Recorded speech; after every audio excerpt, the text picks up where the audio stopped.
Shaju Sridhar, Akash Sen, Rachel David തുടങ്ങിയവരൊക്കെ പ്രധാന കഥാപാത്രങ്ങളെ അവതരിപ്പിക്കുന്ന ഡോൺ മാക്സ് തിരക്കഥ എഴുതി സംവിധാനം ചെയ്ത് അദ്ദേഹം തന്നെ എഡിറ്റ് ചെയ്തിട്ടുള്ള പുതിയ സിനിമ അറ്റ് തിയേറ്ററിൽ പോയി കണ്ടു. ഡോൺ മാക്സിൻ്റെ സിനിമ എന്ന് പറയുമ്പോൾ 2005 അങ്ങേര് ടൈഗർ എഡിറ്റ് ചെയ്യുന്ന സമയത്ത് ഞാൻ 10ാം ക്ലാസ്സിൽ പഠിക്കുകയാണ്.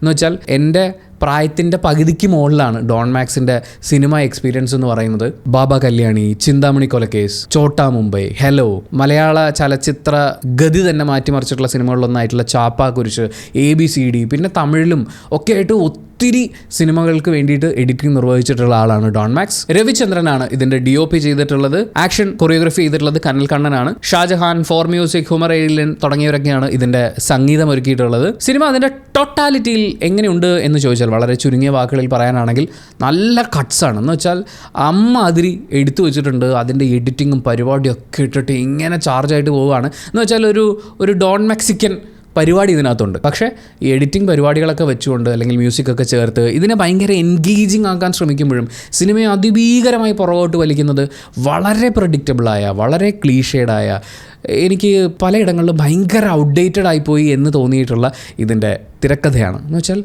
ഒന്നുമില്ല, ഞാനിപ്പോൾ ഇതിൻ്റെ കഥ പറയണോ, ഒരു 4 സെൻറ്റൻസ് പറഞ്ഞു തീർക്കാനുള്ളതേ ഉള്ളൂ. അതും സിനിമ തുടങ്ങി കുറച്ച് കഴിയുമ്പോഴേക്കും, പ്രത്യേകിച്ച് ഷാജു ശ്രീധറിൻ്റെയൊക്കെ ക്യാരക്ടർ വന്ന് അവരുടെ സംഭവങ്ങൾ തുടങ്ങുമ്പോഴേ പ്രഡിക്റ്റബിൾ ആവുകയാണ്. അവിടുന്ന് അങ്ങോട്ടേക്ക് വളരുന്നില്ല. എന്ന് വെച്ചാൽ ഞാനൊക്കെ എൻ്റെ ഒരു +2 കാലഘട്ടത്തിലൊക്കെ കണ്ടിട്ടുള്ള ആ സമയത്ത് പല സിനിമകൾ കാണുന്ന ഞങ്ങൾ ഈ നോക്കിയ 6600 ഫോണിലൊക്കെ അങ്ങനെയൊക്കെ വീഡിയോ ഷൂട്ട് ചെയ്യുന്ന പിള്ളേരുണ്ടായിരുന്നു. അവരൊക്കെ ആ കാലഘട്ടത്തിൽ ബിഗ് ബി ഒക്കെ ഇറങ്ങിയതിന് ശേഷം ഷോർട്ട് ഫിലിം പോലെയൊക്കെ ചെയ്തു കൂട്ടിയിട്ടുള്ള സിനിമകളിൽ നിന്ന് അതിനപ്പുറത്തേക്ക് ഒരു വൈബ് തരാൻ പറ്റാതെ ഒരു കഥയാണ്. പക്ഷേ ഈ പറഞ്ഞ പോലെ വിഷ്വലി അത് എൻഗേജിങ് ആക്കാനുള്ള ശ്രമങ്ങളുണ്ട്.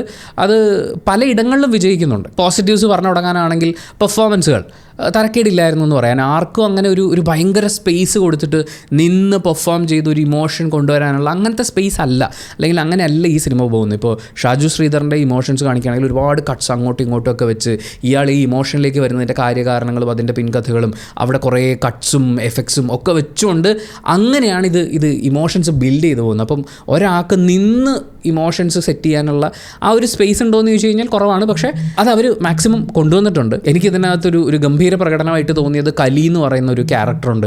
അത് പെർഫോം ചെയ്ത് വെച്ചിരിക്കുന്നത് അങ്ങനെയാണ്. ഈ സിനിമയിൽ നമ്മൾ പടം കഴിഞ്ഞ് പുറത്തിറങ്ങുമ്പോൾ നമ്മുടെ മനസ്സിൽ നിൽക്കുന്ന ഒരു പ്രകടനം എന്ന് പറയാനായിട്ട് അതാണുള്ളത്. പുള്ളിയുടെ ഡയലോഗ് ഡെലിവറി, കോസ്റ്റ്യൂം പരിപാടികൾ, ആക്ഷൻ ഒക്കെയും എനിക്ക് അടിപൊളിയായിട്ട് തോന്നി. പിന്നെ നായക കഥാപാത്രം എന്ന് പറയുന്ന ആകാശ് സെൻ, പുള്ളി പറയുന്ന പോലെ ആക്ഷൻ കാര്യങ്ങളൊക്കെയാണ്. പുള്ളിക്ക് ഒത്തിരി ഡയലോഗും അങ്ങനത്തെ ഒരു സംഭവമല്ല.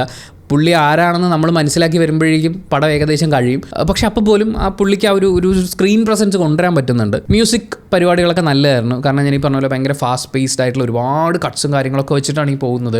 അപ്പോൾ അതിനോട് ചേർന്ന് നിൽക്കുന്ന രീതിയിൽ അതിൻ്റെ മ്യൂസിക് ഡിപ്പാർട്ട്മെൻറ്റ് നന്നായി വന്നിട്ടുണ്ട്. സൗണ്ടിങ് നല്ലതായിട്ട് എനിക്ക് തോന്നി.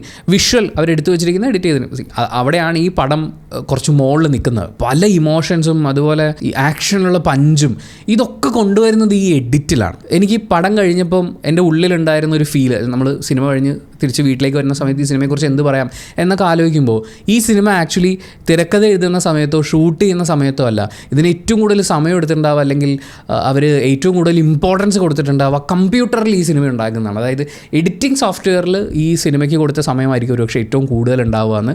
കാരണം ഭയങ്കര രസമായിട്ട് അതിൻ്റെ വിഷ്വൽ വരുന്ന സമയത്തും എൻഗേജ് ചെയ്ത് നിർത്താൻ ബാക്കി ഘടകങ്ങൾക്ക് പറ്റുന്നില്ല. അത് തന്നെയാണ് ഇതിൻ്റെ മെയിൻ നെഗറ്റീവ് എന്ന് പറയുന്നത്. സ്റ്റോറി, പിന്നെ പ്ലോട്ട് ട്വിസ്റ്റുകൾ, അതൊക്കെ ഭയങ്കര പ്രഡിക്റ്റബിളാണ്. അതായത് ഇൻ്റർവെല്ലിന് നമ്മളൊന്ന് പുറത്തേക്ക് ഇറങ്ങുന്ന സമയത്ത് നമുക്കറിയാം ഇൻ്റർവെല്ല് കഴിഞ്ഞ് ഞാൻ അകത്ത് കയറിയാലും കാണാൻ പോകുന്നത് എന്താണ്. ആക്ഷൻ സീക്വൻസുകൾ എനിക്ക് കുറച്ച് ഓൾഡ് പരിപാടികളായിട്ട് തോന്നി. എന്ന് വെച്ചാൽ നമ്മൾ ഇതിനു മുമ്പൊക്കെ കണ്ടിട്ടുള്ള ഈ ഇടി കാണുന്ന സമയത്ത് നമ്മളെ എക്സൈറ്റ് ചെയ്യിക്കുന്ന എന്തെങ്കിലും ഒരു സാധനം വേണമല്ലോ, അതെനിക്ക് കിട്ടിയിട്ടുണ്ടായില്ല.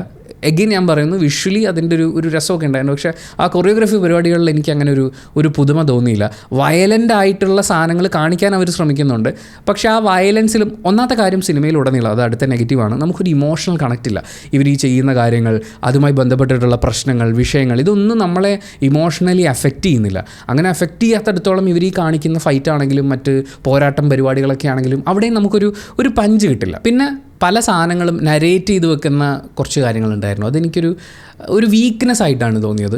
കാരണം ഈ ഇമോഷൻ എന്താണ് അല്ലെങ്കിൽ ഈ സിറ്റുവേഷൻ എന്താണെന്ന് പറഞ്ഞ് മനസ്സിലാക്കാൻ പറ്റാത്തതുകൊണ്ട് സിനിമയിലെ തന്നെ ഒരു കഥാപാത്രത്തിനെ കൊണ്ട് നരേറ്റ് ചെയ്ത് വെപ്പിക്കുന്ന പോലത്തെ ഒരു സംഭവമാണ്. അങ്ങനെ ഒരു ട്രീറ്റ്മെൻറ്റ് അവർ വിചാരിച്ചിട്ടുണ്ടാവാം. പക്ഷേ അതിനേക്കാൾ കുറച്ചും കൂടി എഫക്റ്റീവായ ഒരു മാർഗ്ഗത്തിലേക്ക് നമുക്ക് ഒന്ന് നോക്കാമായിരുന്നു എന്ന് തോന്നി. പിന്നെ ഇതിൽ ടെക്നോളജി റിലേറ്റഡ് ആയിട്ട് കാണിക്കുന്ന കാര്യങ്ങളൊക്കെ ഓൾറെഡി നമ്മൾ കണ്ടും കേട്ടും പഴകിയിട്ടില്ല. ചിലപ്പം മറ്റ് ഭാഷകളിലുള്ള സിനിമകളും കൂടി കാണുന്നതുകൊണ്ടായിരിക്കാം എനിക്കിത് നമ്മൾ ഇതിനു മുമ്പൊക്കെ അറിയാവുന്ന കാര്യങ്ങളല്ലേ എന്ന് പറയുന്നൊരു തോന്നലുണ്ടായിരുന്നു. മറ്റൊരു കാര്യം, ഇത് പടമാണ്, അഡൽട്സ് ഓൺലിയാണ്. ബ്ലഡ് ഷെഡ് പരിപാടികളൊക്കെ ഉണ്ട്. ആൻഡ് പല ആളുകളെയും ഭയങ്കരമായിട്ട് ട്രിഗർ ചെയ്യാൻ സാധ്യതയുള്ളത് പോലത്തെ സീക്വൻസുകളുണ്ട്. ചില ആളുകൾക്ക് ഭയങ്കര ഡിസ്ഗസ്റ്റിംഗ് ആയിട്ട് ഫീൽ ചെയ്യാൻ സാധ്യതയുള്ള വിഷ്വൽസ് ഉണ്ട്. അങ്ങനത്തെ കുറച്ച് കാര്യങ്ങളുണ്ട്. ഒരാളൊരു പെട്ടിക്കകത്ത് കുറച്ച് ദിവസം അടച്ചിടുകയാണ്, അയാളെ പുറത്തേക്ക് ഒരു കാരണവശാലും ഇറങ്ങാൻ സമ്മതിക്കുന്നില്ല. അപ്പോൾ അതിനുശേഷം ആ പെട്ടി തുറക്കുമ്പോൾ കാണുന്ന കാഴ്ചയും അങ്ങനെയുള്ള സംഭവങ്ങളൊക്കെ അവർ അതുപോലെ വിഷ്വലൈസ് ചെയ്ത് വെച്ചിട്ടുണ്ട്.